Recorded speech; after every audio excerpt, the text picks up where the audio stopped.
Assalamu alaikum. I am Abdul Razak. I hope you are all well. Today, according to outline, we start from rectilinear motion. In Zadar-Patti, chapter 7, rectilinear motion. So we start from definition. The motion of a particle along a straight line is called rectilinear motion. जब भी हमारे पास जो body है वो straight line में move करेगी तो वो जो इसकी मोशन होगी उसको बोलेंगे रेक्टिलिनियर मोशन. सो इसमें हम डिस्कस करेंगे वेलोसिटी और एक्सीलरेशन को. उसके बाद हम यहाँ पे एक्सीलरेशन को डिस्कस करेंगे फॉर द पार्टिकल की मोशन को फॉर अ कांस्टेंट एक्सीलरेशन. फिर उसके रिस्पेक्ट वेरिएबल जो एक्सीलरेशन है उसके अकॉर्डिंग डिस्कस करेंगे. इसके बाद हम simple harmonic motion. So further इसके जितने भी टॉपिक हैं इस चैप्टर में वो डिस्कस करेंगे. तो यहाँ पे सबसे पहले हमारे पास है वेलोसिटी और एक्सीलरेशन. सो लेट के अगर हमारे पास जो एक्स है इसको हम इस फॉर्म लिख सकते हैं एक्स ऑफ टी. मीन कि यहाँ पे जो एक्स है वो टी पे डिपेंड कर रहा है और हमें पता है कि जो वेलोसिटी होती है वो होती है rate of change of displacement. यहाँ पे जो एक्स है वो डिस्प्लेसमेंट है या उसको डिस्टेंस भी बोल सकते हैं.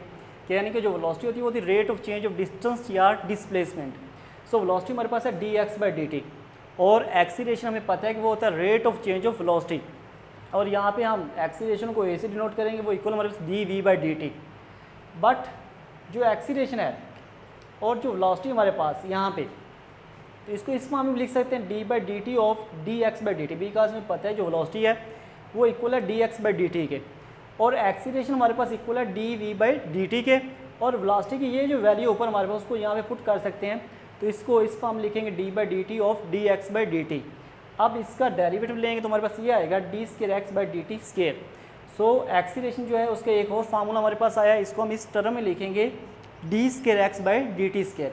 यानी कि जो एक्सीलरेशन होगा वो इक्वल है D we by D T और आल्सो जो एक्सीलरेशन है वो इक्वल है D square X by D T square. इसी तरह हम एक्सीलरेशन को एक और फॉर्म में लिख सकते हैं. हमारे पास एक्सीलरेशन में पता है वो इक्वल होता है D we by D T. अगर हम यहाँ पे चेन रूल अप्लाई करते हैं इसको हम इस टर्म में लिख सकते हैं D we by D X and D X by D T. और हमें पता है कि ये जो rate of change of displacement होता है ये डिस्टेंस होता है वो इक्वल होता है वेलोसिटी के. सो यहाँ पे जो एक्सीलरेशन होगा उसको हमने लिखा D we by D X and D X by D T. But D X by D T जो है वो वेलोसिटी के इक्वल है. सो एक्सीलरेशन हमारे पास आएगा v D we by D x. So ये जो हमारे पास डिफरेंट फॉर्म्स हैं एक्सीलरेशन लिखने की इनको आगे फर्दर इस टॉपिक में यूज़ करेंगे. सो ये आपके माइंड में होना चाहिए कि जो एक्सीलरेशन है वो D we by D T की फॉर्म में लिख सकते हैं. एक्सीलरेशन को हम D square X by D T square की फॉर्म में लिख सकते हैं और एक्सीलरेशन को हम इस फॉर्म में V D we by D X की फॉर्म में भी लिख सकते हैं. तो पहला हमारा टॉपिक है इसमें motion of a particle with constant acceleration. यानी कि जो motion of particle with constant acceleration इसको हम डिस्कस करेंगे और इससे हम डिफरेंट इक्वेशन ऑफ मोशन वो फाइंड करेंगे जो कि हमने प्रीवियस क्लास में पढ़ा हुआ है first second and third equation of motion. तो लेट किया कि हमारे पास क्योंकि हम पढ़ रहे हैं रेक्टिलिनियर मोशन. सो जो पार्टिकल है वो स्ट्रेट लाइन में मूव करेगा. लेट किया कि हमारे पास ये एक स्ट्रेट लाइन है. इसमें जो पार्टिकल है वो ए से बी की तरफ मूव करता है. पार्टिकल जो रेस्ट पे वो ए पोजीशन पे है. जब टाइम ज़ीरो होगा तब एक्स भी ज़ीरो होगा. मीन कि जब पार्टिकल रेस्ट पे ओरिजिन पे पड़ा है तो वो मूव नहीं कर रहा तो वो डिस्टेंस भी कवर नहीं कर रहा. लेट ए हमारा फिक्स पॉइंट है या ओरिजिन इसको कंसीडर कर लें. जब टाइम ज़ीरो होगा तब हमारे पास जो एक्स है वो भी ज़ीरो होगा ए पे, पॉइंट ए पे. अब जो पार्टिकल यहाँ से यू वेलोसिटी से मूव करना स्टार्ट करेगा और यहाँ पे आफ्टर टाइम टी वो बी पे पहुँचेगा. After time T the particle reach at the position P. सो जो ये डिस्टेंस कवर करेगा वो हमारे पास x होगा. यानी कि जब भी हम A पे डिस्कस करेंगे पार्टिकल की मोशन को तो हमारे पास टाइम ज़ीरो होगा तो x भी ज़ीरो होगा. और यहाँ A पे जो वेलोसिटी हमारे पास u है, u को हम बोलेंगे ये हमारे पास इनिशियल वेलोसिटी है. सो जब यहाँ से पार्टिकल B पे पहुँचेगा तो आफ्टर टाइम t जो पार्टिकल है वो B पे पहुँचेगा और ये जो डिस्टेंस है वो x कवर करेगा. तो कंसिडर कि हमारे पास एक पार्टिकल मूव कर रहा है along a straight line at t equal to 0 the particle at the position A where x equal to 0 and its velocity is 0. At a point P after a time t whose cover the distance x from A. जब B पे पहुंचेगा तो distance x cover करेगा in time t में. सो हम इसको इस form में लिख सकते हैं कि जो एक्सीलरेशन होती है वो हमारे पास है D we by D T. यानी कि rate of change of velocity वो हमारे पास होता है एक्सीलरेशन. अब यहाँ पे हमने इसको इंटीग्रेट करना है और इससे हम इक्वेशन ऑफ मोशन जो है वो फाइंड आउट करेंगे. तो यहाँ पे हम जो है वेरिएबल उनको सेपरेट करेंगे. तो ये हमारे पास है कि डी वी इंटू जो डी टी है उसको इधर मल्टीप्लाई करेंगे तो ये आएगा a into d t. Separate the variable. तो नेक्स्ट इसको इंटीग्रेट करेंगे बिकॉज हमें जो डिफ्रेंशिएशन होता है उसका जो रेसिप्रोकल वो इंटीग्रेट है. तो इंटीग्रेशन करेंगे बोथ साइड. तो ये आएगा integral of D we equal to A into integral of D T, because यहाँ पे जो ए है वो कांस्टेंट है, वो बाहर आ जाएगा, तो इंटीग्रेशन करेंगे डी टी की। सो यहाँ पे डेरिवेटिव और इंटीग्रल कैंसिल होगा, बाकी हमारे पास आएगा v इक्वल टू ए, और यहाँ पे हमारे पास है 1, और 1 की integration with respect to T हमारा डी टी हमारे पास t आएगा, और साथ में कांस्टेंट आएगा a, और a को हम बोलेंगे कांस्टेंट ऑफ इंटीग्रेशन। सो हमारे पास v आ गया। जब इसको हमने सेपरेट किया, सेपरेट ऑफ वेरिएबल करने के बाद इसको इंटीग्रेट किया, इंटीग्रेट करने के बाद हमारे पास ये रिजल्ट आया v equal to A T plus a. अब यहाँ पे जो है वो a कांस्टेंट है, कांस्टेंट इंटीग्रेशन है, इसकी वैल्यू हम फाइंड करेंगे। सो ए पॉइंट पे हम देखेंगे जब टाइम 0 होता है तो तब x भी 0 होता है, तो ये जो और यहाँ पे जो वेलोसिटी होती है वो हमारे पास u होती है, ये जो वैल्यू उनको यहाँ पे पुट करेंगे और यहाँ से a की वैल्यू फाइंड करेंगे। As we know that at A T equal to 0, और जो वेलोसिटी होती है वो हमारे पास u होता है। अब इस वैल्यू को यहाँ पे पुट करेंगे, वेलोसिटी की जगह हम पुट करेंगे u और t की जगह 0 पुट करेंगे, यहाँ से हमारे पास a की वैल्यू आएगी u। ये जो a की वैल्यू आई है उसको दोबारा यहाँ इक्वेशन 1 में इस जगह पुट करेंगे।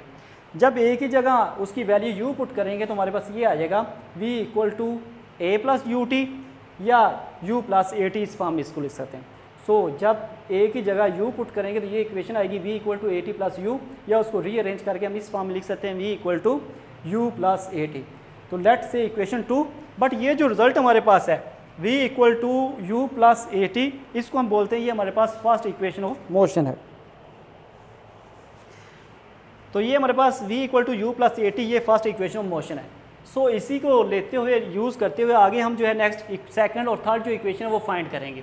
फ्रॉम इक्वेशन 2 ये जो रिजल्ट हमारे पास है v equal to U plus A T, इससे हम सेकंड इक्वेशन फाइंड करेंगे। तो इस वेलोसिटी को हम इस फॉर्म में लिख सकते हैं dx बाई डी टी। हमें पता है जो वेलोसिटी होती है वो rate of change of displacement है। सो वेलोसिटी की जगह हम लिखेंगे dx बाई डी टी, और ये एज इट इज़ आएगा। फिर यहाँ पे जो वेरिएबल उनको सेपरेट करेंगे, जब वेरिएबल को सेपरेट करेंगे तो हमारे पास ये आएगा dx, ये dt तो मल्टीप्लाई होगा u plus A T into d T. फिर इसको हमने डेरिवेटिव उसको रिमूव करना है, तो उसको रिमूव करने के लिए हम इंटीग्रेशन लेंगे। सो बोथ साइड जो है इसको इंटीग्रेशन करेंगे। तो यहाँ पे इंटीग्रल अप्लाई किया हमने, फिर ये वाला इससे कैंसिल, यहाँ पे सम रूल हमें पता है इसकी सेपरेट इंटीग्रेशन होगी, इसकी सेपरेट होगी, तो u की इंटीग्रेशन सेपरेट होगी, और ये a जो है वो कांस्टेंट है वो बाहर आ जाएगा। बाकी यहाँ पे t की integration with respect to dt आएगा।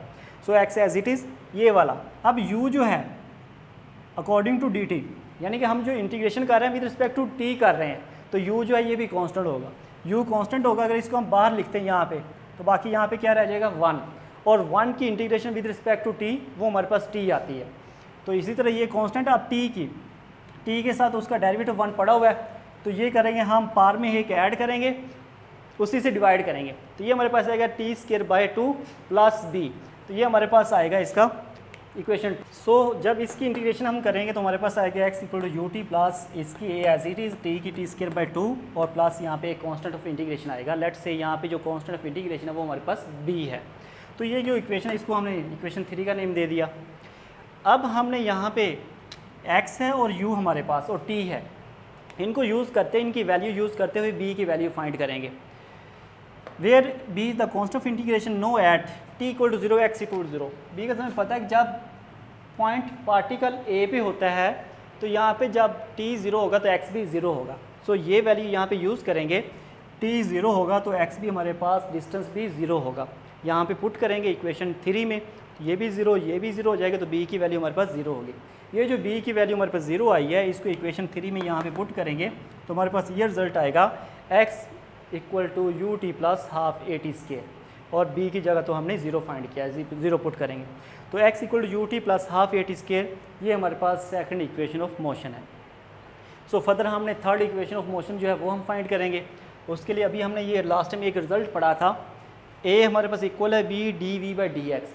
एक्सीलरेशन का ये जो रिजल्ट है इसको यूज़ करेंगे और यहाँ से हम equation third equation of motion जो है वो फाइंड करेंगे। हमें पता है कि जो एक्सीलरेशन है वो इक्वल है v d we by D x. So इसके जो वेरिएबल उनको सेपरेट करेंगे तो ये हमारे पास आएगा v d we equal to A into d x. फिर इसकी इंटीग्रेशन करेंगे, इंटीग्रेशन करने के बाद हमारे पास v है, उसके साथ उसका डेरिवेटिव पड़ा है, तो ये आएगा v square by 2 equal to A into यहाँ पे 1 है और 1 की integration with respect to x वो हमारे पास x आएगा, और यहाँ पे जो c है वो कांस्टेंट ऑफ इंटीग्रेशन है। अब यहाँ पे c की जो वैल्यू है वो फाइंड करेंगे। हमें पता है कि एट पॉइंट a पे एट पोजीशन ए पे जो x 0 होगा तो वेलोसिटी हमारे पास u है, यानी a पे जो x 0 होगा तो वेलोसिटी हमारे पास u है। ये जो वैल्यू यहाँ पे यूज़ करेंगे तो x 0 पुट करेंगे और v की जगह u पुट करेंगे, तो c है उसकी वैल्यू हमारे पास आएगी u²/2। ये जो c की वैल्यू है उसको इक्वेशन 4 में पुट करेंगे। यहाँ पे c की वैल्यू हमारे पास u²/2 उसको यहाँ पे पुट करेंगे तो हमारे पास आएगा v²/2 equal to ax + u²। अब यहाँ से सिंप्लीफिकेशन करेंगे तो हमारे पास ये आएगा v² - u² equal to 2ax, और इसको बोलेंगे ये हमारे पास थर्ड इक्वेशन ऑफ मोशन है।